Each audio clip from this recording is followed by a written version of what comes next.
Welcome back to my channel. It's me your Korean girl.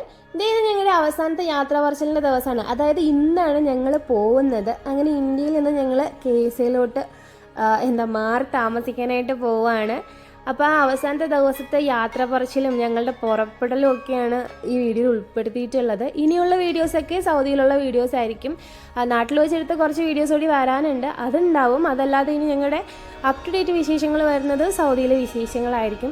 ഇത് കണ്ടില്ലേ, എത്ര യാത്ര പറഞ്ഞിട്ടും മതിയാവാതെ ആമിയും അമ്മയും അമ്മമ്മയും കുഞ്ഞമ്മയും എല്ലാവരും ഭയങ്കര സങ്കടത്തിരിക്കണം. ഒരു മരണ വീടിൻ്റെ പ്രതീതിയായിരുന്നു. ഞാൻ എല്ലാവരോടും ചോദിക്കുകയും ചെയ്തു എന്തിനാ ഇത്രയും വിഷമിച്ചിരിക്കണേന്ന്. പക്ഷേ ആർക്കും ആമിയെ പിരിയാൻ മനസ്സുണ്ടായിരുന്നില്ല. ഞാൻ പോകുന്നത് ആർക്കും ഒരു പ്രശ്നമല്ല, ഗല്ലിയല്ലേ, എങ്ങോട്ട് വേണേലും പൊക്കോ. പക്ഷെ ആമിയെ പിരിയുന്നത് എല്ലാവർക്കും വിഷമമുള്ള കാര്യമായിരുന്നു. അമ്മയും കുഞ്ഞമ്മയൊക്കെ ഭയങ്കര കരച്ചിലായിരുന്നു. അങ്ങനെ കുറേ നേരം മടിയിലൊക്കെ എടുത്തു വെച്ച് അമ്മ എന്തൊക്കെയോ ഓർത്ത് കരയായിരുന്നു. അവൾ കഴിഞ്ഞ തവണ ഞങ്ങൾ വന്ന സമയത്ത് ആർക്കും ഇത്രയും വിഷമം ഉണ്ടായിരുന്നില്ല. കാരണം ആമി കുറച്ചുകൂടി കുഞ്ഞായിരുന്നു. അവൾ ഇത്രയും കളിച്ചിരികളും ബഹളങ്ങളും കാര്യങ്ങളൊന്നും ഇല്ലാതെ കുറച്ചുകൂടി കുഞ്ഞായിരുന്നു. പക്ഷേ ഇത്തവണ അങ്ങനെ ആയിരുന്നില്ല.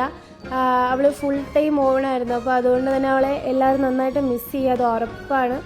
അങ്ങനെ എല്ലാവരോടും യാത്രയൊക്കെ പറഞ്ഞ് ഞങ്ങൾ പോകാനായിട്ട് റെഡി ആയിട്ടിരിക്കുകയാണ്. വണ്ടി വരാനുള്ള താമസം മാത്രമേ ഉള്ളൂ. അതുകൊണ്ടാണ് ഞങ്ങളിങ്ങനെ പുറത്തിറങ്ങിയിരിക്കുന്ന ലഗേജ് എല്ലാം ഓൾറെഡി ഞങ്ങൾ റോഡിൽ കൊണ്ടുവച്ചിട്ട് വെയിറ്റ് ചെയ്യുകയാണ്.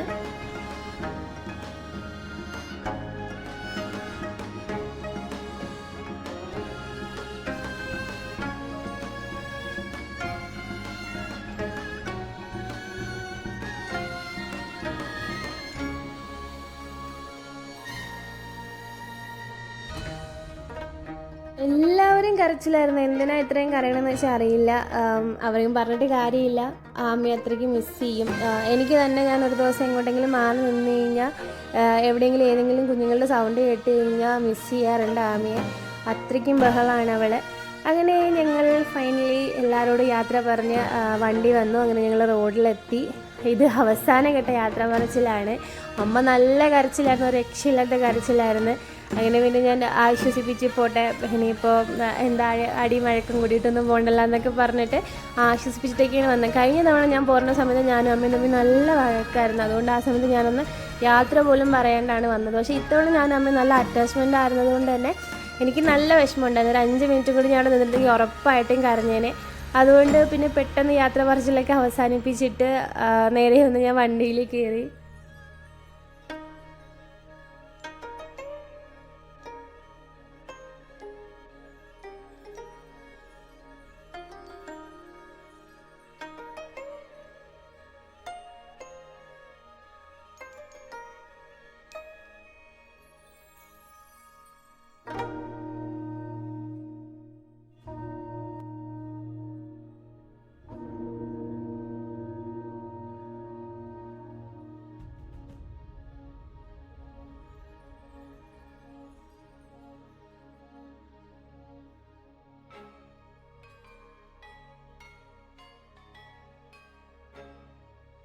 ആമിയോട് എത്ര യാത്ര പറഞ്ഞിട്ടും എത്ര ഉമ്മ കൊടുത്തിട്ട് ആർക്കും മതിയാവുന്നുണ്ടായിരുന്നില്ല.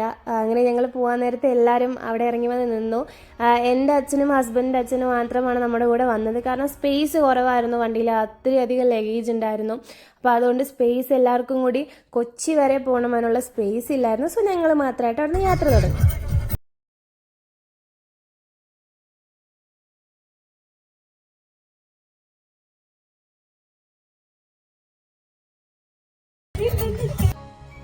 പിന്നീട് അവിടെ നിന്നുള്ള യാത്രയൊക്കെ നല്ല വൈബായിരുന്നു. ഞങ്ങളിത് എയർപോർട്ടിൻ്റെ അടുത്ത് എത്താറായെന്ന് സൂചിപ്പിക്കുന്ന തരത്തിലൊരു ഫ്ലൈറ്റ് ഇതാ പോകുന്ന കണ്ടില്ലേ നിങ്ങൾ, ഏകദേശം എത്തി പിള്ളേരെ എന്നാണ് ആ സൂചിപ്പിക്കുന്നത്.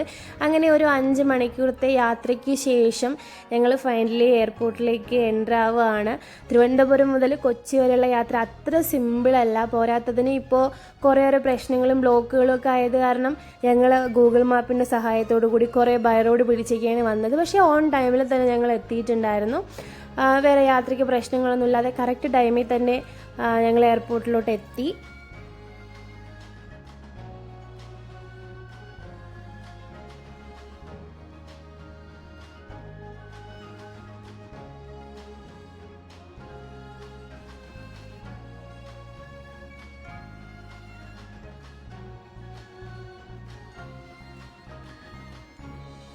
പിന്നീട് അങ്ങോട്ടുള്ള വീഡിയോ എടുപ്പ് ഒന്നും നടന്നില്ല. കാരണം ഞാൻ എത്തി ഒരുപാട് സമയം ഞങ്ങൾക്കിവിടെ സ്പെൻഡ് ചെയ്യാൻ പറ്റിയില്ല. കുറച്ച് ഫോട്ടോസൊക്കെ എടുത്തു. അപ്പോഴത്തേനും എനിക്ക് ചെക്കിൻ ടൈം ആയിട്ടുണ്ടായിരുന്നു. പിന്നെ അങ്ങനെ ഞാനും അമ്മയും കൂടി അകത്ത് കയറി കഴിഞ്ഞപ്പോൾ എനിക്ക് വിസയിൽ ചെറിയ പ്രോബ്ലംസ് ഒക്കെ ഉണ്ടായിരുന്നു.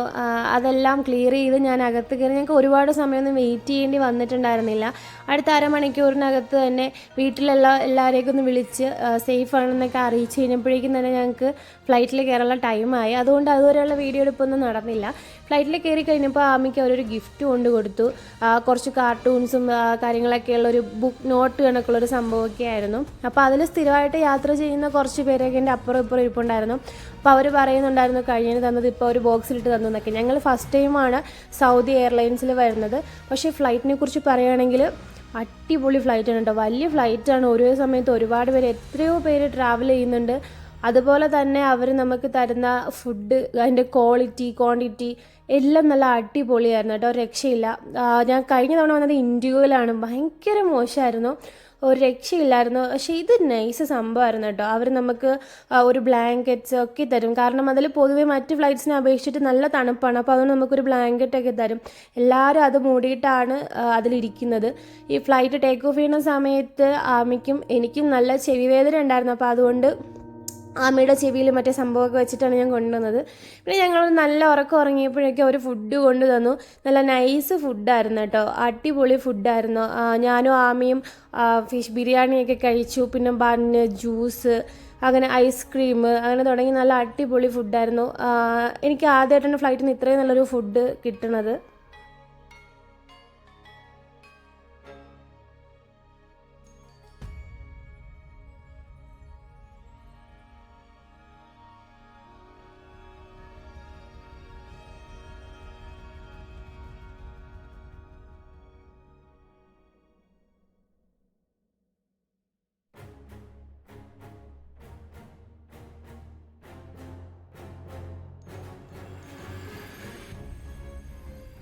അങ്ങനെ ഫുഡ് അടിയെല്ലാം കഴിഞ്ഞ് ഞങ്ങളൊന്ന് മയങ്ങി എണീറ്റപ്പോഴേക്കും ഏതാണ്ട് ലാൻഡിങ്ങിലുള്ള ടൈമായി. അപ്പോഴും ആമി എണീറ്റിട്ടുണ്ടായിരുന്നില്ല, നല്ല ഉറക്കത്തിലായിരുന്നു. താഴെ ഫ്ലൈ ഓഫ് ചെയ്യുന്ന സമയത്ത് ആമിക്ക് നല്ല ചെവിവേദന ഉണ്ടായിരുന്നു, നല്ല കരച്ചിലായിരുന്നു. പക്ഷെ ആ സമയത്ത് പുറത്തോട്ട് നോക്കുമ്പോൾ കാണുന്ന കാഴ്ച ഉണ്ടല്ലോ, ഒരു രക്ഷ ഉണ്ടായിരുന്നില്ല കേട്ടോ. അടിപൊളി വ്യൂ ആയിരുന്നു അത്.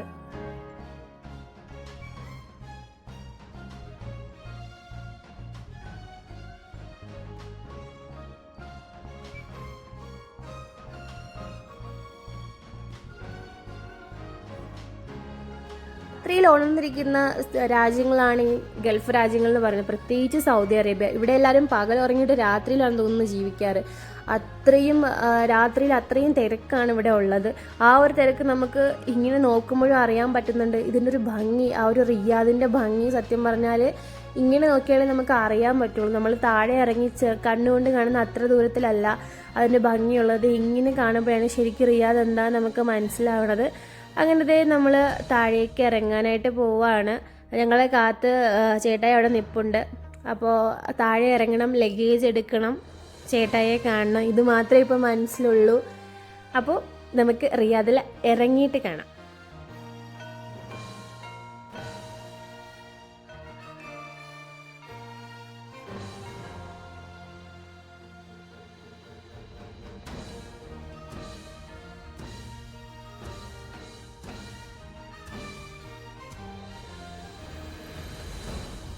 അങ്ങനെ ഫൈനലി ഞങ്ങൾ ലാൻഡ് ചെയ്തേക്കാണ്. ഇത്രയധികം ലഗേജ് ഉണ്ടായിരുന്നു. ലഗേജ് ഇറങ്ങി താഴെ വന്ന് വീഡിയോ എടുക്കുന്നത് ആരാന്ന് അങ്ങോട്ട് നോക്കാമെന്ന് പറഞ്ഞത് മാത്രമേ എനിക്ക് ഓർമ്മയുള്ളൂ. അവളുള്ള ലഗേജും കളഞ്ഞിട്ട് ഓടി, അവളുടെ അച്ഛൻ്റെ അടുത്തേക്ക് ഓടി. അങ്ങനെ ഞങ്ങൾ ലഗേജ് എല്ലാം പറക്കിക്കൂട്ടി ബാഗിലാക്കിയിട്ട് റിയാദിലേക്കുള്ള യാത്രയാണ്. റിയാദിലൊരു ഹോട്ടൽ ബുക്ക് ചെയ്തിട്ടുണ്ട്, അങ്ങോട്ടുള്ള യാത്രയാണ്. ഈ കാണുന്ന നല്ല അസൽ പൊടിക്കാറ്റാണ് കേട്ടോ. ഞാൻ വന്നിറങ്ങിയ ദിവസം നല്ല അടിപൊളിയായിരുന്നു. എയർപോർട്ടിൽ നിന്ന് വെളി ഇറങ്ങിയപ്പോൾ തന്നെ നല്ല അസൽ പൊടിക്കാറ്റായിരുന്നു. അങ്ങനെ എയർപോർട്ടിൻ്റെ ഏരിയയൊക്കെ കഴിഞ്ഞ് കുറച്ച് വന്നതിന് ശേഷമാണ് ഞാൻ വീഡിയോ എടുത്തത്. ഇനി ബാക്കി എങ്ങോട്ടുള്ള വിശേഷങ്ങൾ, റിയാദിൽ നിന്ന് അബഹയിലോട്ട് വന്നപ്പോൾ ഉള്ള വിശേഷങ്ങളൊക്കെ അടുത്ത വീഡിയോയിൽ ഉൾപ്പെടുത്താം. അപ്പോൾ ഇത് ഞങ്ങൾ ഇന്ത്യയിൽ നിന്ന് സൗദി അറേബ്യയിലോട്ട് ലാൻഡ് ചെയ്ത വിശേഷങ്ങൾ മാത്രമാണ്.